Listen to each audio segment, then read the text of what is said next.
রাঙামাটির বাঘাইছড়ি উপজেলার নির্বাচনে পাহাড়িদের এক পক্ষের বর্জনের মধ্যে গত সোমবার ভোট গ্রহণের পর নির্বাচনী দায়িত্ব পালনকারীদের ওপর সশস্ত্র হামলায় 7 জন নিহত এবং অন্তত 15 জন আহত হয়েছেন। পাহাড়ে বিবদমান পক্ষগুলোর একটি জনসংহতি সমিতি এমএন লার্মা এই হামলার জন্য সন্তু লার্মার নেতৃত্বাধীন জনসংহতি সমিতিকে দায়ী করেছে। তারা বলছে, সন্তু লার্মার নেতৃত্বাধীন জেএসএস এর বড় ঋষি চাকমা নিশ্চিত পরাজয় জেনে সকালে নির্বাচন বর্জন নাটক করার পর সন্ধ্যায় সরকারি কাজে নিয়োজিতদের ওপর এই নৃশংস হামলা চালিয়েছেন। তবে এতে জড়িত থাকার কথা অস্বীকার করে সন্তু লার্মার দলের নেতারা বলছেন, বাঘাইছড়ি এলাকা পুরোটাই শান্তি চুক্তির বিরোধিতাকারী দল ইউপিডিএফ এর নিয়ন্ত্রিত এলাকা। আর ইউপিডিএফ বলছে, বাঘাইছড়ির নির্বাচনে তাদের কোনো প্রার্থী ছিল না, তাই তাদের হামলা করার কোনো কারণ নেই। এদিকে আগের রাতে বাঘাইছড়িতে সশস্ত্র হামলার পর মঙ্গলবার সকালে রাঙামাটির বিলাইছড়ি উপজেলায় দুর্বৃত্তদের গুলিতে উপজেলা আওয়ামী লীগের সভাপতি সুরেশ কান্তি তঞ্চঙ্গা নিহত হয়েছেন। এই নিয়ে পাহাড়ে সংঘাতে গত 15 মাসে সর্বমোট 59 জন নিহত হলেন। 1997 সালে সরকার এবং সন্তু লার্মার নেতৃত্বাধীন জনসংহতি সমিতির মধ্যে পার্বত্য শান্তি চুক্তি হলে পরের বছরেই চুক্তির বিরোধিতা করে পাহাড়ে পূর্ণ স্বায়ত্তশাসনের দাবিতে গঠিত হয় ইউপিডিএফ। 2007 সালে সন্তু লার্মার জনসংহতি সমিতি থেকে বেরিয়ে একটি পক্ষ জনসংহতি সমিতি এমএন লার্মা গঠন করে। আর 2017 সালে আত্মপ্রকাশ করে পাহাড়ের চতুর্থ আঞ্চলিক সশস্ত্র দল ইউপিডিএফ গণতান্ত্রিক। এরপর থেকেই পাহাড়ে একের পর এক প্রাণঘাতী হামলার ঘটনা ঘটতে থাকলেও তা বন্ধে দলগুলো বা প্রশাসনের মধ্যে তেমন কোনো উদ্যোগ দেখা যায়নি।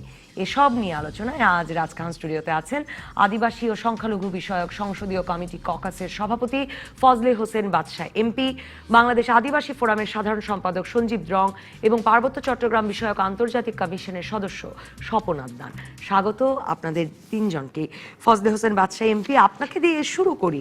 মানে এই সোমবার মঙ্গলবারের যে ঘটনা বাঘাইছড়ি বিলাইছড়িতে, এগুলোকে কি আপনি নির্বাচনোত্তর সহিংসতা বলবেন, নাকি যা চলছে সেই 2017 ডিসেম্বর থেকে তারই ধারাবাহিকতা, যে 4টি পক্ষ কে কাকে মারছে, কে মরছে তার কোনো ঠিক ঠিকানা নেই পাহাড়ে? এই ঘটনাতে প্রমাণ হয় যে বাস্তবে এই পার্বত্য চট্টগ্রামের সামগ্রিক পরিস্থিতির একটা প্রতিফলন। এর আগে অসংখ্য ঘটনা একের পর এক আপনি বিবরণ দিয়েছেন। আমি মনে করি যে সামগ্রিক ঘটনার এটা অংশ। এর মূল কারণ হচ্ছে যে শান্তি চুক্তি পূর্ণাঙ্গ বাস্তবায়িত না হওয়া, এর পরিণতিতে পরস্পরকে দোষারোপ করে বিভিন্ন এই পাহাড়ি জনগোষ্ঠী বিভক্ত হয়েছে এবং তারা সশস্ত্র হয়েছে এবং এই আজকে বর্তমানে আবার একটি অস্বাভাবিক পরিস্থিতির জন্ম হচ্ছে। আমার মনে হয় যে শান্তি একটু আপনাকে একটু থামাই, যে আপনি তো মানে 14 দলীয় জোটের সদস্য, মানে আপনার দল এবং আপনি সেভাবে এই মানে ক্ষমতাসীন জোটের সদস্য। আপনি যে কথাটা বললেন যে পার্বত্য শান্তি চুক্তি পূর্ণাঙ্গ বাস্তবায়ন হয়নি বলেই পাহাড়ে এত বিভক্তি, তাই এত সহিংসতা, এটা কি আপনাদের জোটের ধারণা, সরকারের ধারণা, তাদের রিয়ালাইজেশন, নাকি আপনার?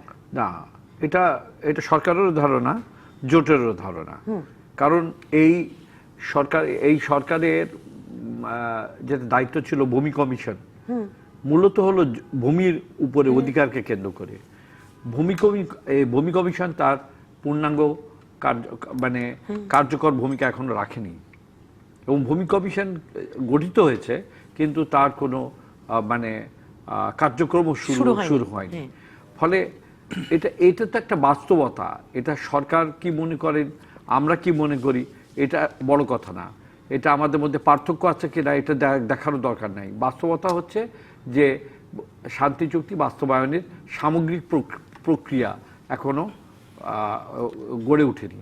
আজকে এটা খুবই জরুরি হয়ে দাঁড়িয়েছে এবং যখন আমরা দেখছি যে ওই এলাকাটা আরও কতগুলো সংকটের মধ্যে পড়েছে, বিশেষ করে রোহিঙ্গাদের লক্ষ লক্ষ রোহিঙ্গাদের আগমনের পর, ফলে ওই এলাকায় যে সশস্ত্র তৎপরতা, পাহাড়ের অনেক অংশে তো রোহিঙ্গারা গিয়ে বাসও করতে শুরু করেছে, মানে আগের দফায় আসারাও, ফলে সশস্ত্র যে তৎপরতাগুলো চলছে এর সঙ্গে যে দেশের বাইরের শক্তিও জড়িয়ে পড়ছে না, তারও তো গ্যারান্টি দেওয়া যায় না।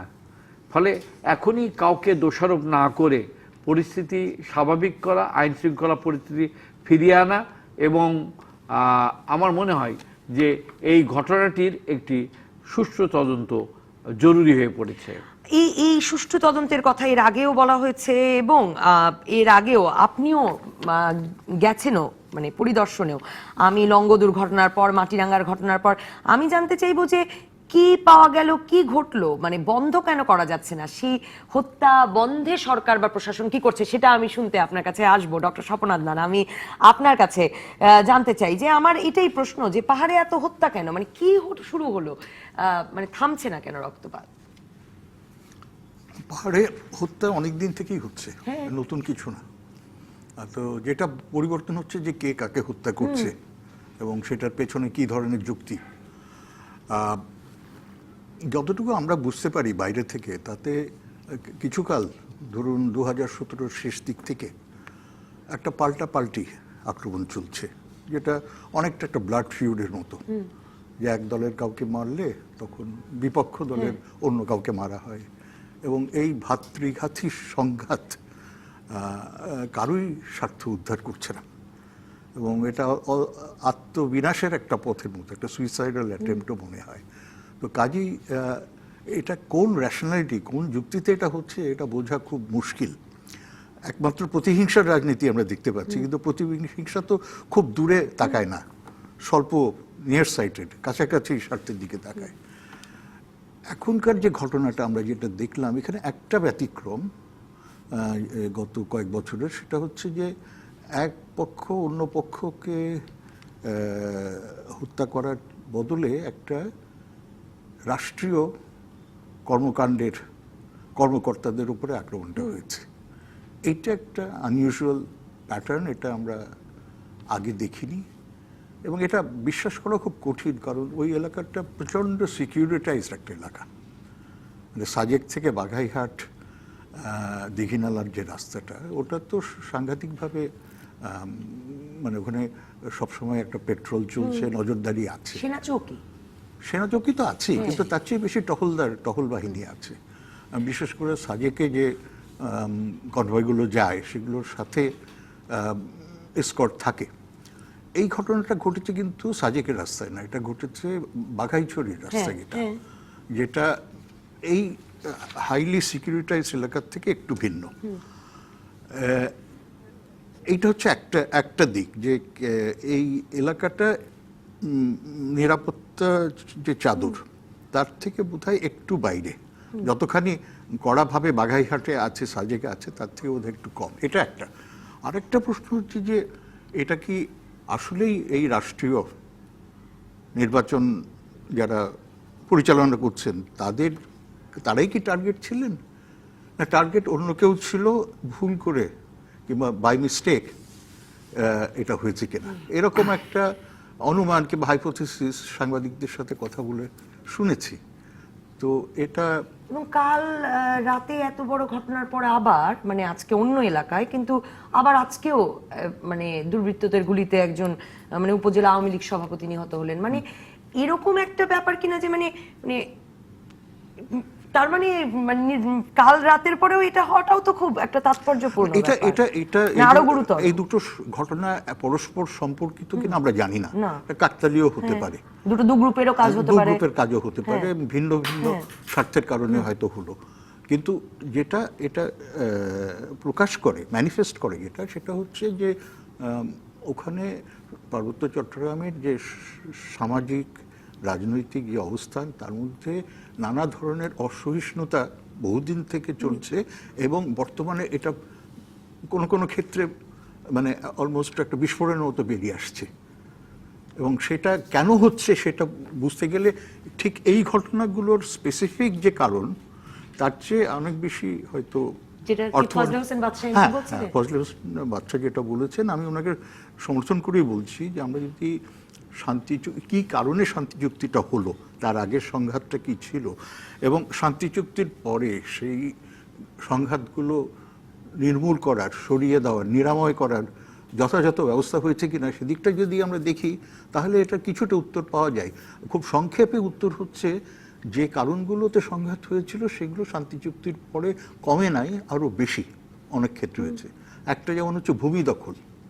আগেও ভূমি দখল হয়েছে, কিন্তু চুক্তির পর যেহেতু একটা পক্ষ নিরস্ত্র হয়ে গেল, বরং ভূমি দখলদাররা অনেক বেশি ঢুকেছে। আচ্ছা, এর সাথে যেটা হয়েছে আরেকটা কারণ যেটা অশান্তির ছিল, সেই জবাব দিতেই তো বোধহয় ইউপিডিএফ হলো যে মানে সশস্ত্র আন্দোলন ছাড়া যাবে না, মানে এই জায়গাটি থেকে। হ্যাঁ, মানে ইউপিডিএফ এর যে কারণগুলো ছিল সেগুলো তো আপনি গুছিয়ে বললেন। আমি যেটা বলছি যে এই ভূমি গ্রাসের ব্যাপারটা একটা আলাদা ফ্যাক্টর। এটা চুক্তির সাথে ডিরেক্টলি জড়িত না, কিন্তু চুক্তির এটা একটা অনিচ্ছাকৃত পরিণতি, আনইনটেন্ডেড কনসিকুয়েন্স। কিন্তু আমার প্রশ্ন সঞ্জীব দে রং, আপনি যদি একটু বোঝান যে এই যে ভ্রাতৃঘাতী শব্দটা আমরা গতবার ব্যবহৃত হতে দেখেছি, এবার যদিও মানে নির্বাচনী কর্মকর্তাদের ওপর হামলা, আমি আপনার কাছে জানতে চাই এটাকে কি আপনি নির্বাচনোত্তর সহিংসতা বলে দেখবেন কিনা? নির্বাচনকে ঘিরে, কারণ এক পক্ষ বর্জন করেছিল, এক পক্ষ গিয়েছিল, এর কোনো কারণ আছে কিনা সেটা একটু জানতে চাই আপনার কাছে। আর আমি আপনার সাথে এও জানতে চাই যে পাহাড়ের রাজনীতি তো হবার কথা, সরকার কেন শান্তি চুক্তির পূর্ণাঙ্গ বাস্তবায়ন করছে না, কেন ভূমি কমিশন হচ্ছে না, কি করে এরকম মানে এতগুলো জনসংহতি সমিতি দুভাগ হলো, জনসংহতি সমিতির পাল্টা জবাব দিতে ইউপিডিএফ হলো, তারা দুভাগ হলো, এত ভাগ হলো কেন? দেখুন, পাবনা চট্টগ্রাম চুক্তি হয়েছিল প্রায় 22 বছর আগে, এখন থেকে 97 সালে সেটা হয়েছিল। এবং চুক্তির মধ্যে অনেক প্রত্যাশা ছিল, আকাঙ্ক্ষা ছিল, অনেক স্বপ্ন, অনেক প্রাপ্তির একটা আশা ছিল। কিন্তু আমরা এই 2 দশকের বেশি সময় ধরে দেখলাম যে আসলে বাছা ভাই যেটা বলেন, চুক্তির মূল বিষয়গুলো বাস্তবায়িত হয় নাই। এবং বাস্তবায়িত না হওয়ার কারণে তো বিভক্তি এসেছে, হতাশা এসেছে, এবং অনেক জটিলতা তৈরি হয়েছে। এবং পাহাড়ের মানুষ অধিকার ফিরে পায় নাই, ভূমি অধিকার কি বলে, তারা নিজের ভূমিতে ফেরত যেতে পারে নাই। এবং চুক্তি বাস্তবায়ন করার কথা সরকারের এবং প্রশাসনের। আমি মনে করি এই প্রশ্নের উত্তরগুলো তাদেরই ভালো দেওয়ার কথা, দেওয়া উচিত। আমি মনে করি রাষ্ট্রের দেওয়া উচিত এই প্রশ্নের উত্তর, যে কেন এতগুলো কি বলে পাহাড়িদের মধ্য থেকে এতগুলো দল চলে এলো কেন, এবং থাকবার পরেও তারা এত শক্তি কোথা থেকে পায়, অথবা তাদেরকে কে সহায়তা করে, কাদের সঙ্গে তারা আছে। এই বিষয়গুলো আমি মনে করি গুরুত্বপূর্ণ, এবং এর জবাব তো রাষ্ট্র বা সরকারকেই দিতে হবে বলে আমি মনে করি। যে ঘটনাটা ঘটেছে এটা আমরা নিশ্চয়ই সবাই, এটা কি বলে কারো জন্য কাম্য নয়, কেউ আমরা এটাকে গ্রহণ করি না, এবং দুঃখজনক ঘটনা, অনভিপ্রেত ঘটনা। অন্যান্য সময় যেমন পাহাড়িদের মধ্যে অনেকে বলেন যে আধিপত্য বিষয়গুলো আছে, বা রাজনৈতিক বিষয়গুলো আছে, আদর্শের বিষয়গুলো আছে, লড়াই হয়েছে। কিন্তু এইবারই প্রথম, বিশেষ করে নির্বাচনের দায়িত্ব পালন করার জন্য যারা গিয়েছিলেন তাদের উপর এটা হলো। সবকিছু মিলে আমি যেটা বলতে চাই, পাহাড়ের অবস্থা আগের মতো তো নাই। এমনকি চুক্তির পরে যেরকম হওয়ার কথা ছিল সেরকম হয় নাই। এবং পাহাড়ের মানুষগুলোকে যে অধিকারগুলো দেওয়ার কথা ছিল সে অধিকারগুলো দেওয়া হয় নাই। তাদের জীবন, তাদের সংস্কৃতি, আত্মনিয়ন্ত্রণ অধিকার, ভূমির অধিকার, এইগুলো বিষয়গুলোকে রাষ্ট্র যে দৃষ্টিতে দেখার কথা, বিশেষ করে একটি সহানুভূতির দৃষ্টিতে দেখার কথা, তাদের অধিকারকে সম্মান দেওয়ার কথা, আত্মপরিচয়কে সম্মান দেওয়ার কথা, এই কোনোটাই হয় নাই। আমি এখানে আসবার আগে 2-1 জনের সাথে কথা বলেছি, তারাও বলছেন যে পাহাড়ের অবস্থা অন্যান্য যে কোনো সময়ের চেয়ে নাজুক, এবং এক ধরনের হতাশা সেখানে তৈরি হয়েছে, আশাভঙ্গের একটা বিষয় তৈরি হয়েছে। এবং এই যে কি বলে 2 দশকের বেশি সময় ধরে এক ধরনের হতাশা, প্রতারণার একটা বোধ, প্রতারণার বোধ বা ধোঁকা খাওয়ার একটা যে বোধ, এটা তো তৈরি হয়েছে। তো সবকিছু মিলে আমি মনে করি যে পার্বত্য চট্টগ্রামের যে পরিস্থিতি এখন তৈরি হয়েছে, এটার সরকারকেই আমি মনে করি এই প্রশ্নগুলোর উত্তর খুঁজতে হবে। কিন্তু আমি একটা বিরতির পরে সঞ্জীব রং আপনাকে দিয়ে শুরু করব যে মানে এরকম অনিরাপদ হয়ে ওঠাটা, পার্বত্য চট্টগ্রাম তো মানে আমাদের জন্য নানা কারণে ক্ষতির কারণ, অন্য কিছু যদি বাদও দিই, পার্বত্য চট্টগ্রাম এখন আগের চেয়ে অনেক বেশি পর্যটক বান্ধব হয়েছে। আমরা বেড়াতে যাচ্ছি, আগে নানা জায়গায় মানে সেখানে মানে, এবং সরকারের এতে একটা স্বস্তি আছে যে ওই জায়গাটা এখন অনেক বেশি অবাধ হয়েছে বলে তারা দাবি করে। এই হত্যাযজ্ঞ চলছে বা হত্যা চলছে, সেটাতে আসলে প্রশাসন বা সরকার বা কেউই কোনো উদ্যোগ নিচ্ছে না কেন? মানে কার কি লাভ হচ্ছে বা ক্ষতি হচ্ছে সেই প্রসঙ্গটা নিয়ে আলাপ করতে চাই। উদ্বিগ্ন না হওয়ার কোনো কারণ আছে কিনা একটা বিরতির পর।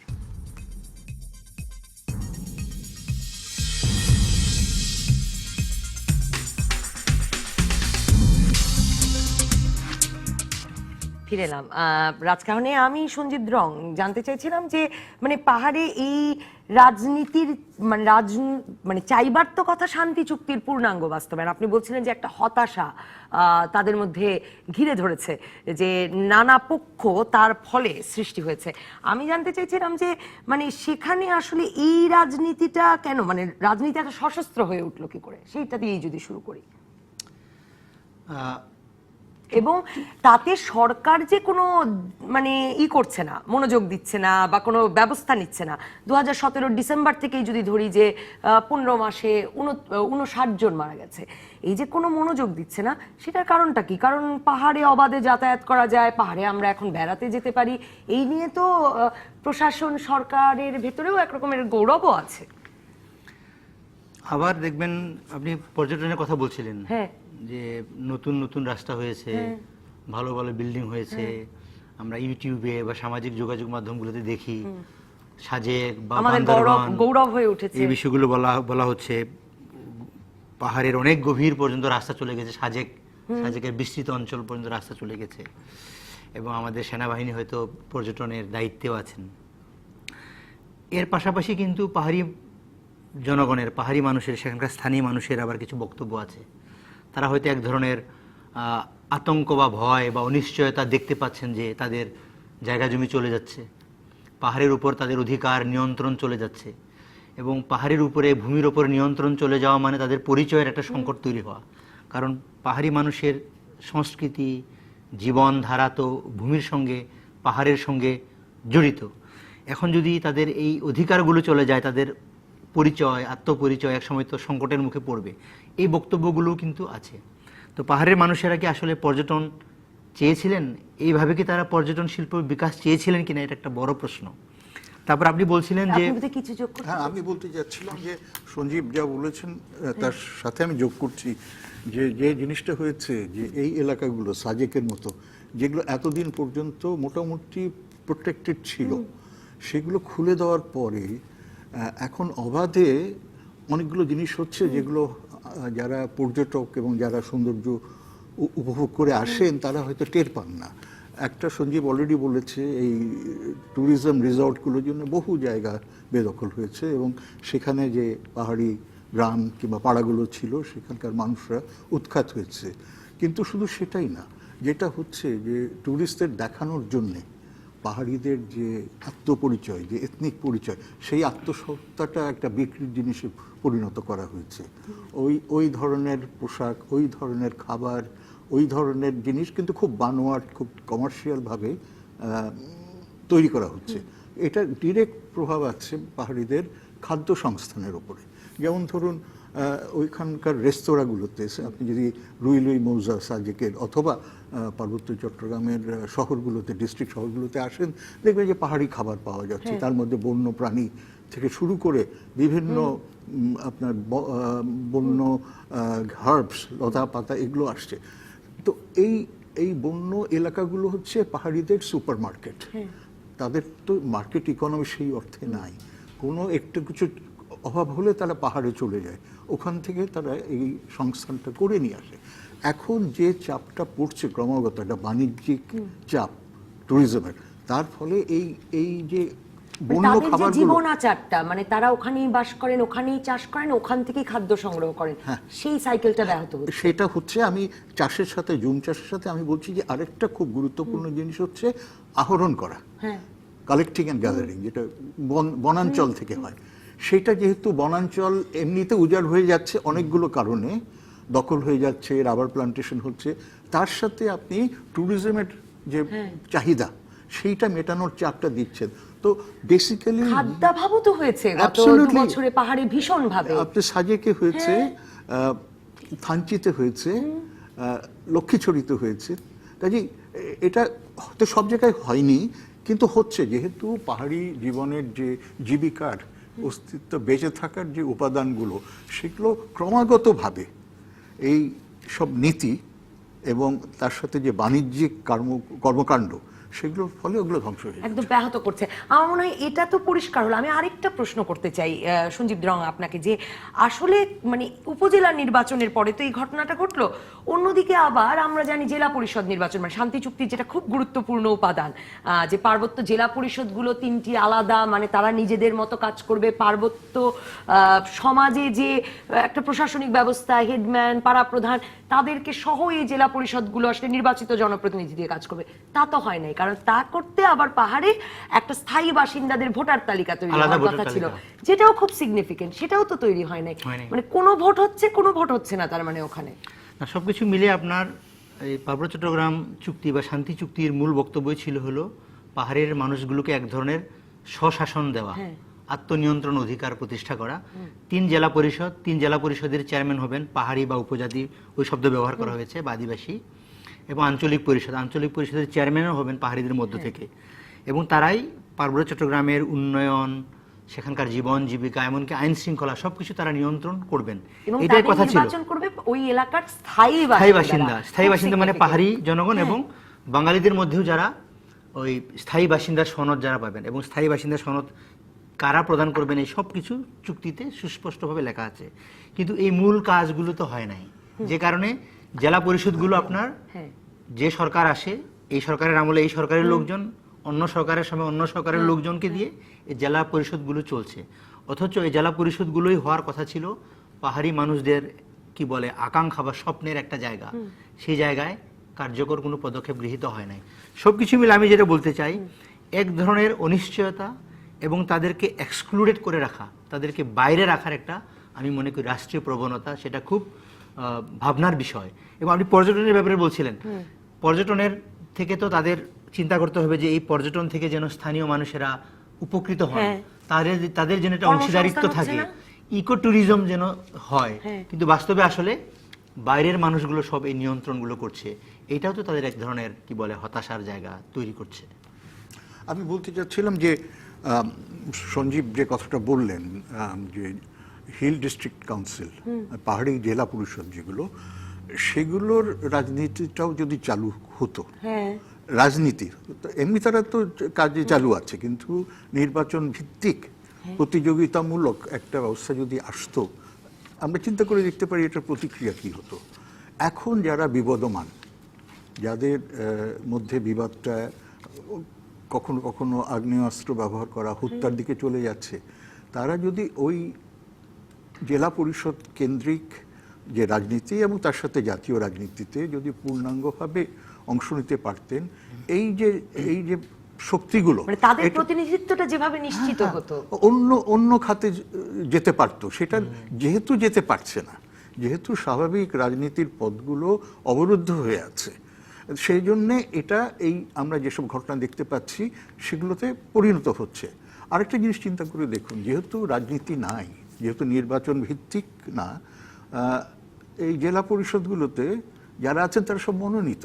হ্যাঁ, কিন্তু আমি এটাও একটু প্রশ্নটা করি যে আবার ওদিকে এমপি নির্বাচন হয় পার্বত্য চট্টগ্রামে, কাজে এমপি আছেন, আবার নির্বাচিত জনপ্রতিনিধি, উপজেলা নির্বাচন হচ্ছে, কাজে উপজেলা চেয়ারম্যান তৈরি হবেন মানে জনপ্রতিনিধি, আর ওইদিকে জেলা পরিষদ যার আসলে মূল ভূমিকা রাখবার কথা পার্বত্য চট্টগ্রাম পরিচালনায়, তারা মনোনীত। মানে সেটাও তো একটা সমস্যা তৈরি করবার কথা। না, সেটা তো করবেই। আপনি যে দুটোর কথা উল্লেখ করলেন, এমপি এবং উপজেলা চেয়ারম্যানের, যে সেখানেও তো সমস্যা আছে।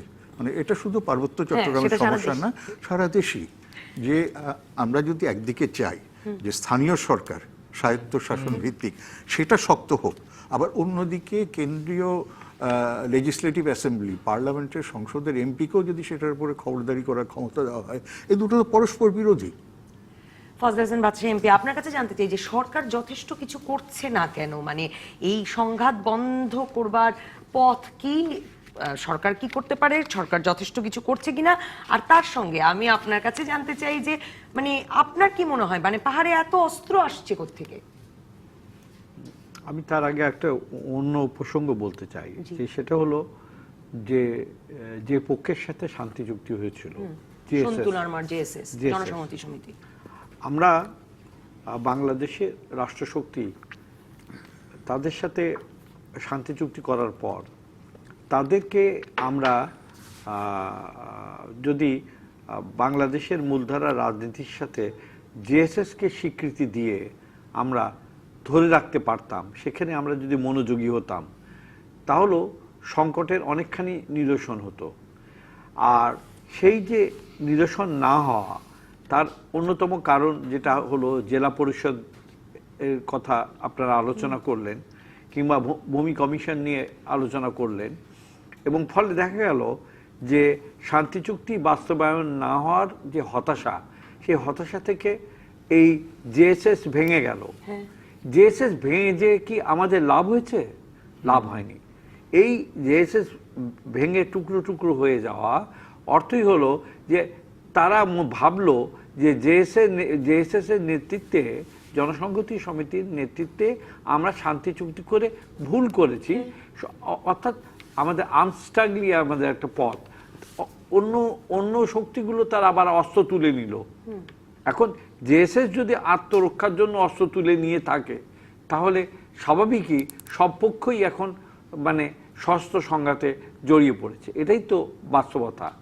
এখন আজকে উপজেলা নির্বাচন, সেই উপজেলা নির্বাচনে যদি যারা প্রকৃত জনপ্রতিনিধি হওয়ার অধিকারী সেই পার্বত্য চট্টগ্রামে, তারা যদি উপজেলা নির্বাচনে যদি অংশগ্রহণ করতে পারতো ঠিক মতো, সেক্ষেত্রেও কিন্তু সমস্যার সমাধান হতো। আমরা নিশ্চয়ই যে একটা নির্বাচনী প্রক্রিয়াতে এই ধরনের একটা দুর্ঘটনা ঘটুক, এটা আমরা কামনা করি না, কিন্তু এর পেছনের দিকটাও দেখা দরকার যে কেন এগুলো হলো। সেটা আমার মনে হয় যে আমি একটা জিনিস আমি মনে করি, যেহেতু এটা পার্বত্য চট্টগ্রামের মতো খুবই স্পর্শকাতর এলাকায় ঘটেছে, এটা সমতলের এলাকায় যদি ঘটতো, সেটা একভাবে শুধু আইন শৃঙ্খলা বাহিনী তার মানে দোষী ব্যক্তিদের খুঁজে বের করে ধরপাকড় করে। সমতলের ঘটনায়, সমতলের এরকম ঘটলে কি আমরা আর একটু বেশি আলোড়িত হতাম বলে মনে হয় আপনার? আমার মনে হয় যে সমতলে হলে আমরা বেশি আলোড়িত হতাম, কিন্তু আমরা সব সময় একটার পর একটা ঘটনা ঘটে যাচ্ছে মানে পার্বত্য চট্টগ্রাম এলাকায়, আমরা কিন্তু কম গুরুত্ব দিচ্ছি, এবং আমরা সেগুলো একটা সুষ্ঠু এবং শান্তিপূর্ণ সমাধানে খুব উদাসীনতার পরিচয় দিচ্ছি। এটাও কিন্তু একটা কারণ। এই উদাসীনতা দেখিয়ে লাভ ক্ষতি কি হবে তাই নিয়ে একটু আলাপ করবো। আমি আসলেই জানতে চাই যে পাহাড়ে এত অস্ত্র আসছে কোত্থেকে। একটা বিরতির পর আসি, একটা বিরতি।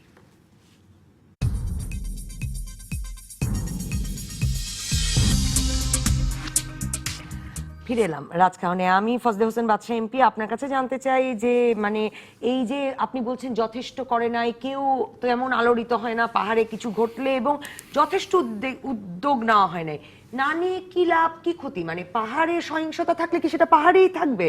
এটা একটা জানতে চাই। আমাদের কোনো দর্শকও, ওই যে আপনিও যেমন বলছিলেন আন্তর্জাতিক সম্পর্কের কথা, সেটাও বলছিলেন যে পাহাড়টা নানা কারণেই সেন্সিটিভ, আপনি সেটা মনে করেন কিনা? আর এত অস্ত্র কোত্থেকে আসছে পাহাড়ে?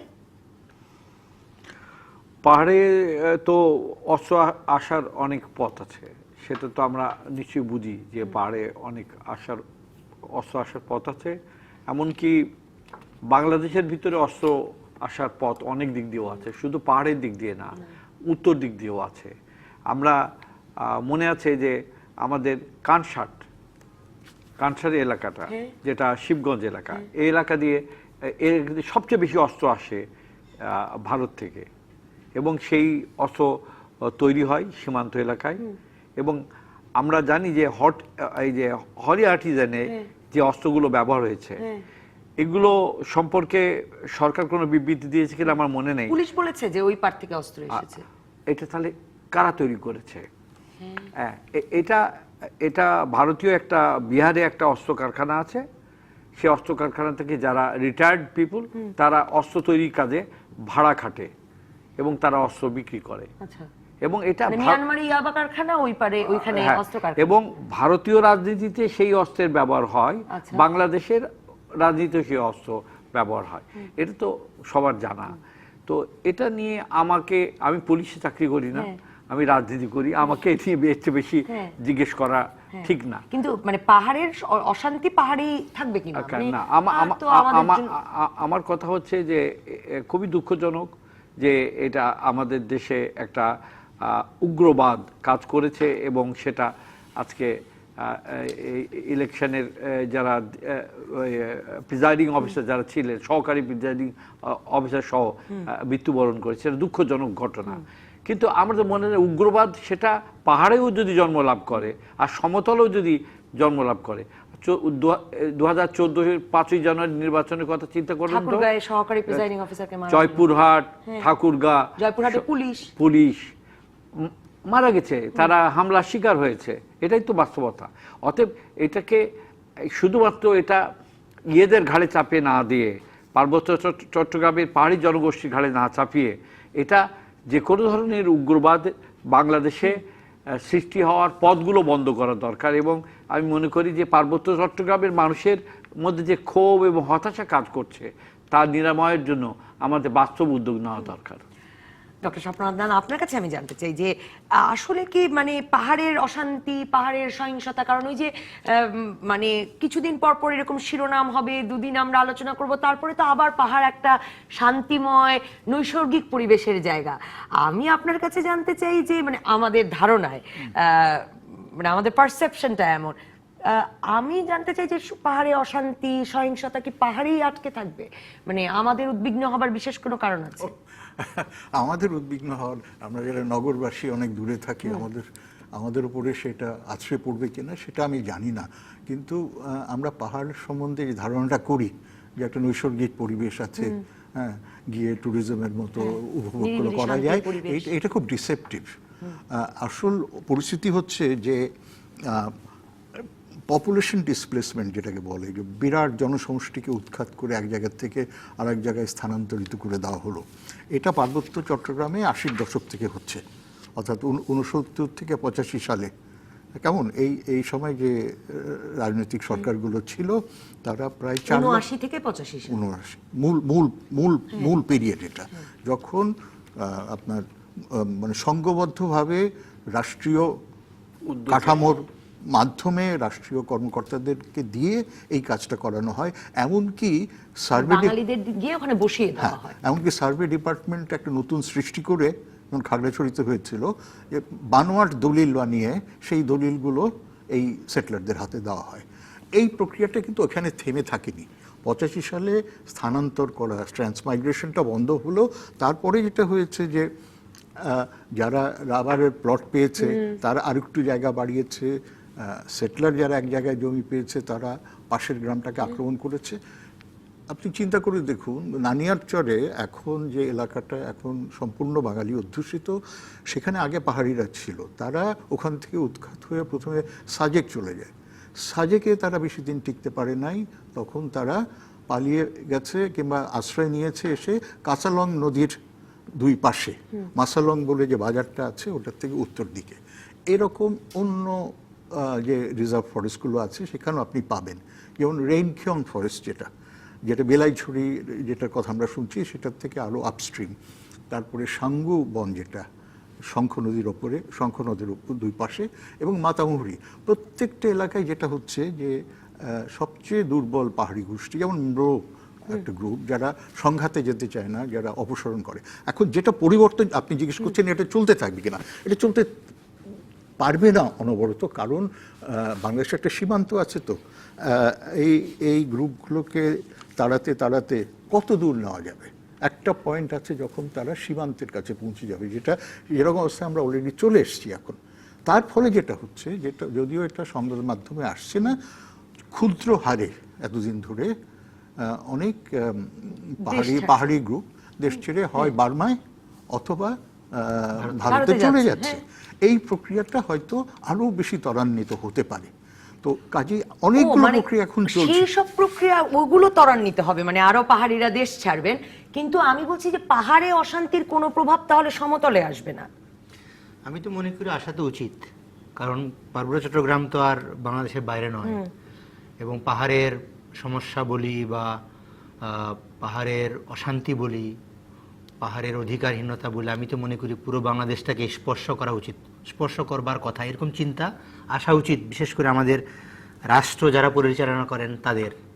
খালি শুধু পার্বত্য চট্টগ্রামকে নেতিবাচকভাবে দেখে সেখানকার ভিন্নতা, ভিন্ন মানুষ, ভিন্ন সংস্কৃতি এবং তাদের কি বলে ভাষা ভিন্ন, তাদের অধিকারের চিন্তাভাবনা ভিন্ন, এটাকে যদি ইতিবাচকভাবে দেখা না হয় এবং তাদের অধিকারকে যদি রাষ্ট্র আরেকটু মনোযোগের সহিত না দেখে বা স্পেশাল অ্যাটেনশন যদি না দেওয়া হয়, বিশেষ মনোযোগ যদি না দেওয়া হয়, আমি মনে করি অবশ্যই বাংলাদেশের এই যে এগিয়ে যাওয়া উন্নয়ন, এটা তো আমি মনে করি কি বলে মসৃণ হবে না, বা এটাকে আমরা বলতে পারি না যে আপনি সমাজের একটা অংশকে কি বলে পদদলিত করে রেখে দেশান্তর করে দিয়ে তাদের নিজ ভূমি থেকে উৎখাত করে দিয়ে আপনি গর্ব করবেন, আপনি কি বলে একবিংশ শতাব্দীর উন্নয়নের কথা বলবেন, আপনি কি বলে ওই যে উন্নত রাষ্ট্রে পরিণত হবেন নাকি মধ্যম আয়ের থেকে আরও বেশি ইত্যাদি হবেন।